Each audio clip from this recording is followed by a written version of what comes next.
আব্বাসীর যারা মূর্খ, যারা মুরিদ আছে, মূর্খ যারা বলদ আছে, তারা যেন লজ্জিত হয়, তাদের মুখে যেন চুলকানি পড়ে, আল্লাহ যেন এই ব্যবস্থা করে দেন। অথবা সে তওবা করবে, মিথ্যা কথা বলবে কেন? তো মিথ্যা কথা বলে কখনো হককে চাপা দেওয়া যায় না। আর একটা হলো, সৌদি আরবের গ্র্যান্ড মুফতি ছিলেন, 1998 সালে মারা গেছেন। সৌদি আরবের গ্র্যান্ড মুফতি, সারা পৃথিবীতে শ্রদ্ধাবান ব্যক্তি, ইমাম ইবনু বাজ রাহিমাহুল্লাহ। তিনি তার ফতোয়া গ্রন্থের মধ্যে বলে গেছেন, উপমহাদেশে যারা আহলুল হাদিস আছে আপনারা তাদের সাথে থাকবেন, তাদের সাথে দাওয়াতি কাজ করবেন। তাহলে ইমাম ইবনু বাজ তিনি কি হাম্বলি মাযহাবে তার বইপত্র পড়ার যোগ্যতা থাকলে, আব্বাসীর যোগ্যতা থাকলে এই সমস্ত মিথ্যা কথা বলে?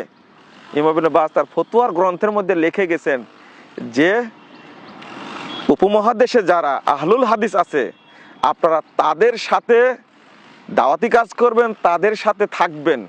আহলুল হাদিসরা হলো হক। তিনি এই কথা বলে গেছেন।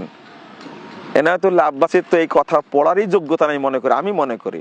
সে চাপাবাজ একটা। কেমনে বলে যে বাংলাদেশে আহলে হাদিসদের 1-150 মসজিদ আছে? কথাটা যে মানে ওর মুখটা যে কি পরিমাণ পচা, মানে এর চেয়ে দুর্গন্ধর পচা জিনিস মনে কিছু নাই পৃথিবীতে। এত পচা মুখ দিয়ে এত কথা বল, এত মিথ্যা কথা বলা যায়? নাউজুবিল্লাহ, আস্তাগফিরুল্লাহ। তা আপনারা এ সমস্ত মিথ্যা চাপাবাজির ফাঁদে পড়বেন না আপনারা।